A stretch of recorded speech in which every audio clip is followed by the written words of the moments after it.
I'm Christine Dunbar from SpeechModification.com, and this is my Smart American Accent Training.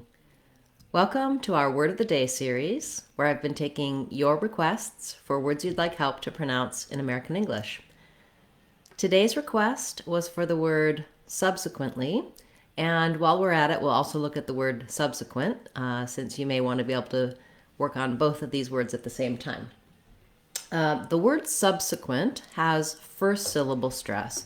So that means my sub syllable is longer than the other two, and it has a clear vowel, a stressed schwa, the sound. Subsequent.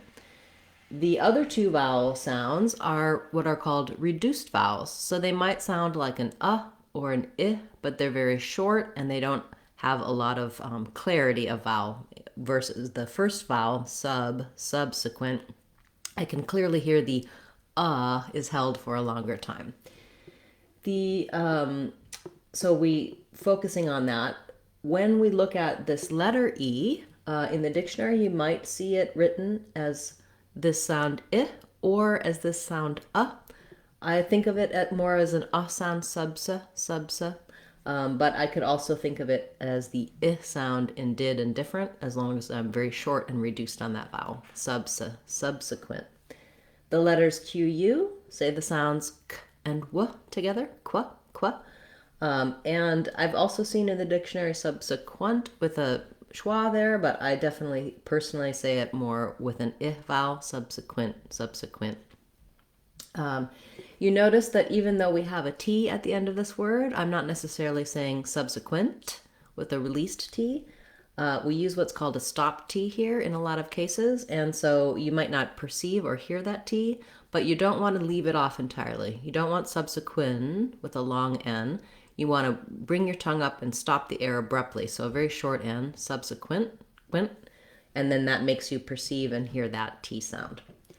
Then when we add ly to make it subsequently, we add the li syllable.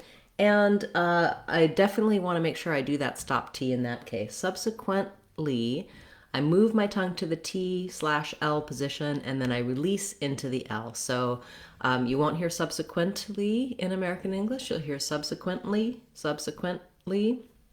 So stop the air and then release into the li sound.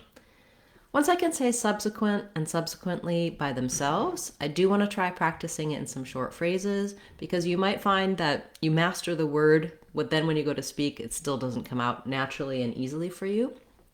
So let's try a few. The subsequent proceedings,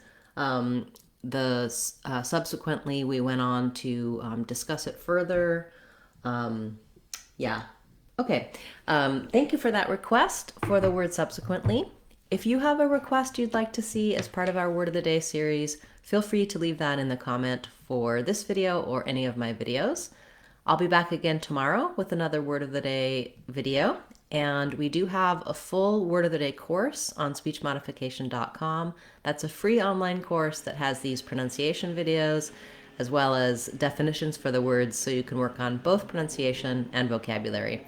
While you're there, check out our Sounds of English course that helps you look at each sound of American English, accent error patterns you might have, and helps you overall with your pronunciation in American English.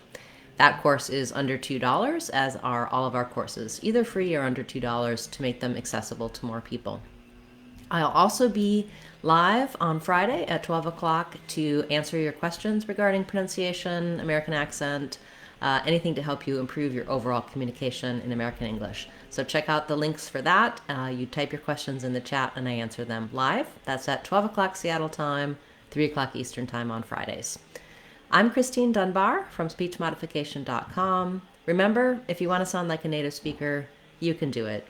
SpeechModification.com. Bye everyone. Hope to see you again soon.